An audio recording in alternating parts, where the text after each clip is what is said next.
The next time you're at the dollar store, pick up some glass salad plates.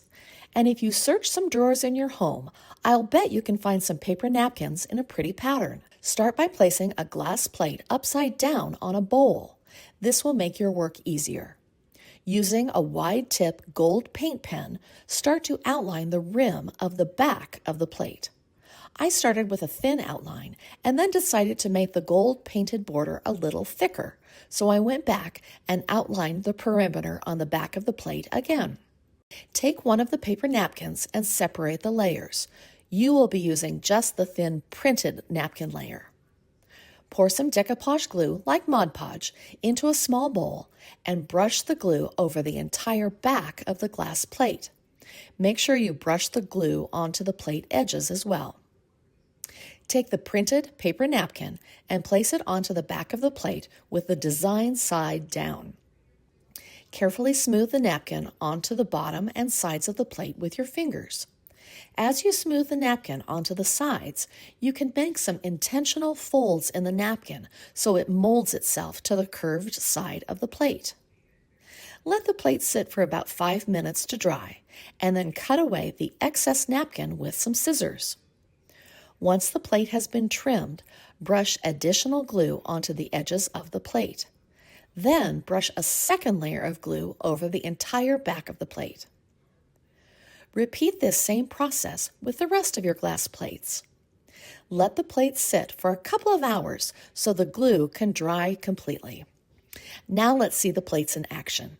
Start to set your table with a tablecloth in a coordinating color as the first layer. Define each place setting with a woven charger plate for texture. Continue to set your table with plates, flatware, and a centerpiece. Candles are always a nice addition, as are various green plants. Real or faux, it doesn't matter. Don't forget to add goblets so your guests don't go thirsty. Your new decorative plates will be a beautiful addition for your table on any special occasion or for every day. I hope this inspired you to decoupage some inexpensive glass plates with paper napkins to give any place setting an elevated and welcoming look. Shop your craft room for regular cardstock in a color that coordinates with your home's color palette. I would highly suggest also getting a bone folding crease tool.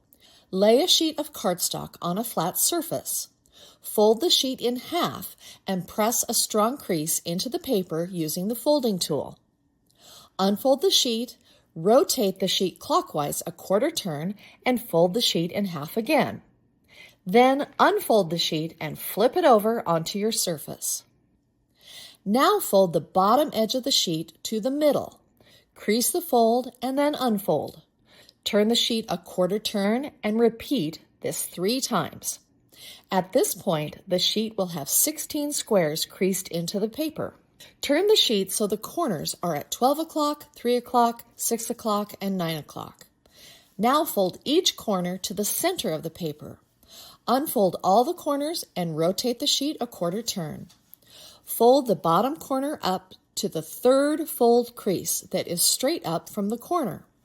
Once you have folded the corner, crease the middle square along the bottom edge. Repeat this for all sides of the sheet and unfold it when finished. Now focus on the 4 corner squares of the sheet. Pressing the outer sides of the square together, create a wing that hangs out the underside of the sheet. Crease the fold with your fingers as it will be hard to use the creasing tool here. Repeat this step on all 4 sides of the sheet. Once all of the creases are made, collapse the cardstock sheet toward the center. The piece will have a flat bottom with 4 base corners and wing folds between each base corner. The next part is the trickiest fold, but actually quite easy once you get the hang of it. Start with a wing piece and fold one side of the wing in towards its center and create a crease. Work your way around the perimeter of the piece, folding the shorter edges in toward the center of each wing. If you catch yourself getting lost in the folds, like I did, just tell yourself, fold the short side into its center. Take it one step further. Lift a short, flat flap and fold the corner over itself with the point going toward the center. Then lay the flap flat so the tucked corner is now hidden.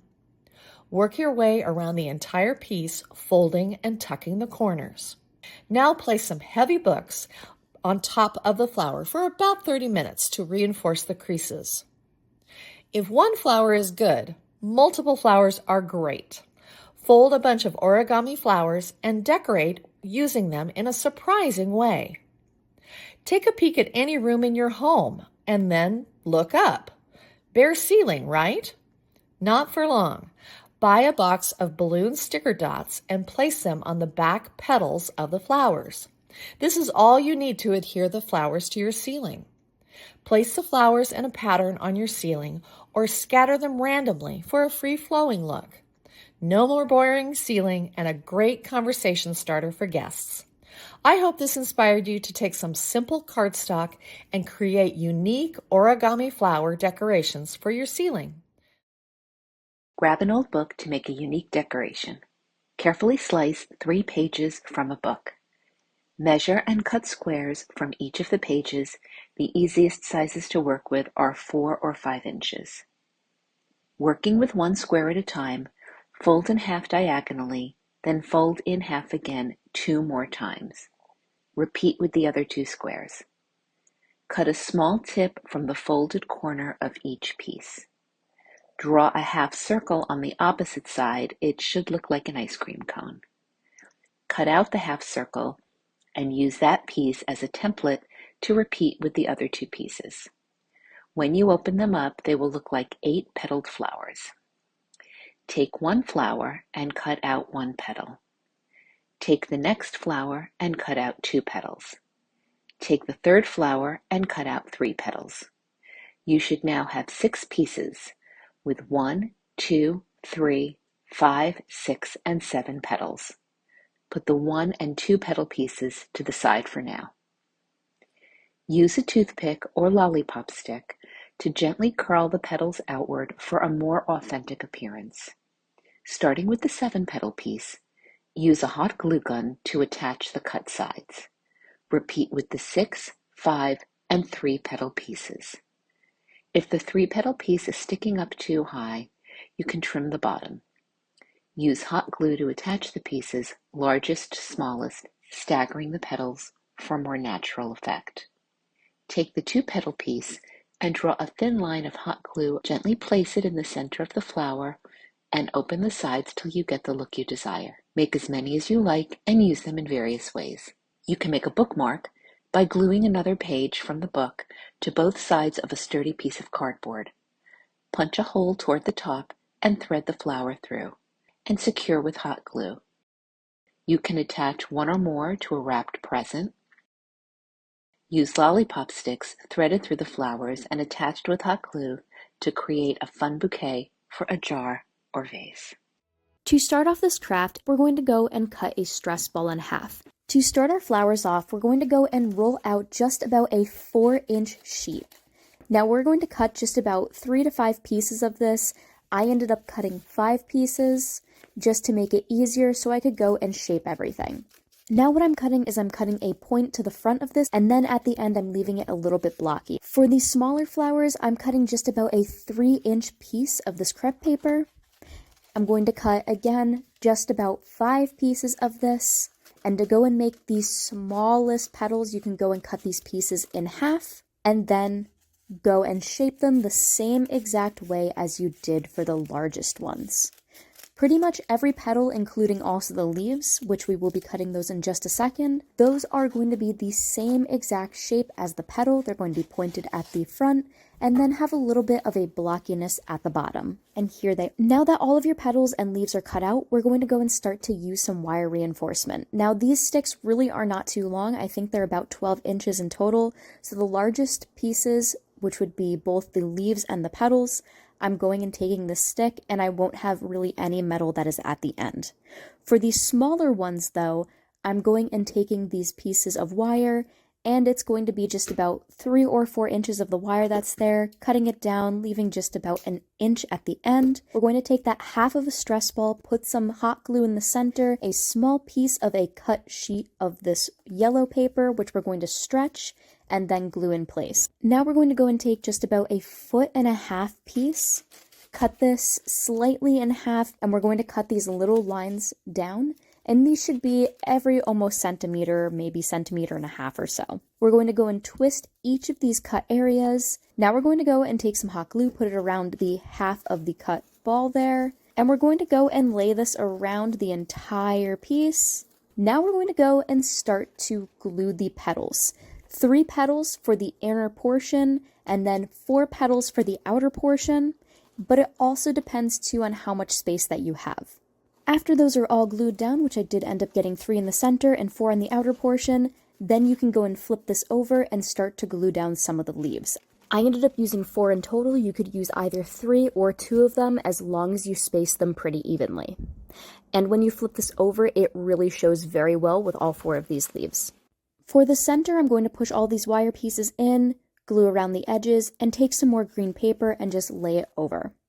Now to make the smaller ones, we're going to use a ping pong ball for the center, put some glue on the middle of it, and do the same exact thing that we did for the stress ball. Then we're going to go and take some more of this paper that we twisted. You do it the same way for the larger one, and you can start to go and glue your petals in place after that is all down. These smaller ones, again, I used 3 in the center, 4 on the outer portion, but these ones had larger stems for the pieces of wire. And after the leaves were glued down to each of these pieces, then I went and I wrapped it with some floral tape. I decided that I wanted to make a spread with these because when I think of poinsettia flowers, I always think more along the lines of like a bushel of these different flowers. So I put the largest one in the center and the 2 small ones at the sides, using some terracotta pots just to go and hold the smallest ones. Now you can always leave it as a centerpiece just like this, or you can always turn this into a freestanding structure.